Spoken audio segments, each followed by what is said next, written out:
श्री रामचंद्र जी की जन्मभूमि अयोध्या की महिमा तीनों लोकों में अपरंपार है। सनातन संस्कृति की मर्यादा का विराट वैभव यहाँ सर्वत्र बिखरा हुआ है। सूर्यवंशी राजाओं की महाप्रतापी भूमि अयोध्या की धरती पर ही भगवान विष्णु ने श्री रामचंद्र के रूप में अवतार लेकर इस वसुंधरा को कृतार्थ किया।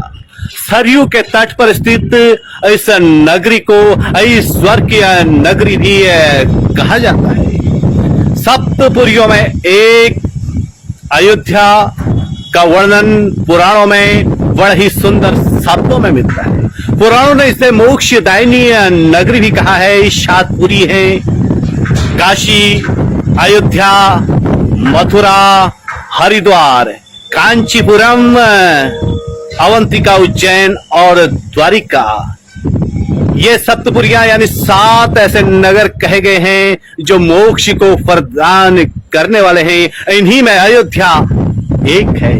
रामायण ही नहीं, स्कंद पुराण ने भी प्रभु श्री रामचंद्र जी की जन्मभूमि की महिमा का सुंदर शब्दों में बखान किया है। कहा जाता है महाक्षेत्र कुरुक्षेत्र में जब महात्मा राजा श्री रामचंद्र जी का 12 वर्षों में पूरा होने वाला यज्ञ चल रहा था, उस समय उस यज्ञ में निमंत्रित ऋषि मुनियों व विद्वानों ने महर्षि व्यास जी के शिष्य रोम हर्षण सूत जी से भारद्वाज आदि मुनिवरों ने पूछा, इस पावन अवसर पर हम सभी श्री रामचंद्र जी की जन्मभूमि महापुरी अयोध्या का गुणों से उज्जवल रहस्ययुक्त सनातन महात्म्य सुनना चाहते।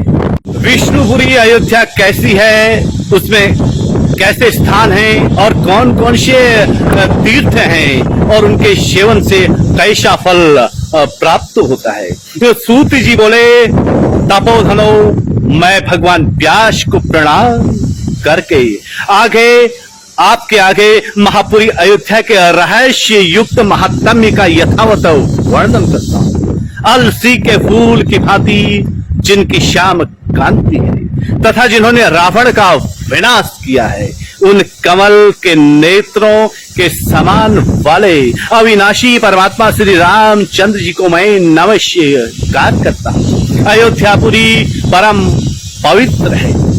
पापी मनुष्यों को इसकी प्राप्ति होना बहुत कठिन है। जिसमें साक्षात भगवान श्री हरि निवास करते हैं, वह अयोध्यापुरी भला किसके सेवन के योग्य नहीं है। अयोध्या सरयू के तट पर बसी है। वह दिव्यपुरी परम शोभा से युक्त है। प्राय बहुत से तपस्वी महात्मा उसके भीतर निवास करते हैं। जिस पुरी में सूर्यवंशी, इक्ष्वाकु आदि सब राजा प्रजा पालन में तत्पर रहे हैं, जिनके किनारे मान सरोवर से निकली हुई पुण्य शिला सरयू नाम की नदी सदा सुशोभित होती है और उसके घाट पर भ्रमरों के गुंजन एवं पक्षियों के कलरव होते रहते हैं। मुनिवरों, भगवान विष्णु के दाहिने चरण के अंगूठे से गंगा जी और बाएं चरण के अंगूठे से शुभ कारिणी सरयू जी निकली हुई है। इसलिए वे दोनों नदियां परम पवित्र तथा संपूर्ण देवताओं से वंदित हैं। इनमें स्नान करने मात्र से मनुष्य ब्रह्म हत्या का नाश कर डालता है। इनके योग से इस अयोध्यापुरी नगरी का नाम शोभित होता है। यह भगवान विष्णु की आदिपुरी और विष्णु के सुदर्शन चक्र पर स्थित है।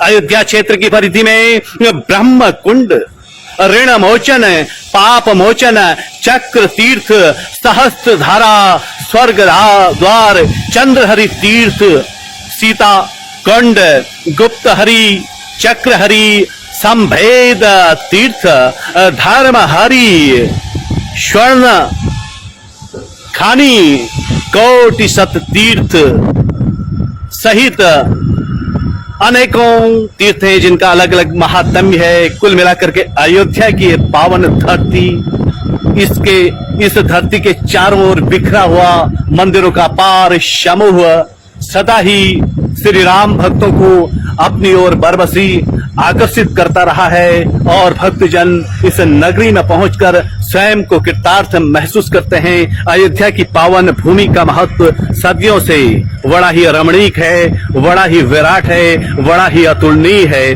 अयोध्या की भूमि से मैं रमाकांत पंत प्रभु श्री रामचंद्र जी के चरणों में आप सभी के लिए मंगल कामना करता हूँ। सर्वे भवन्तु सुखिनः। जय श्री राम।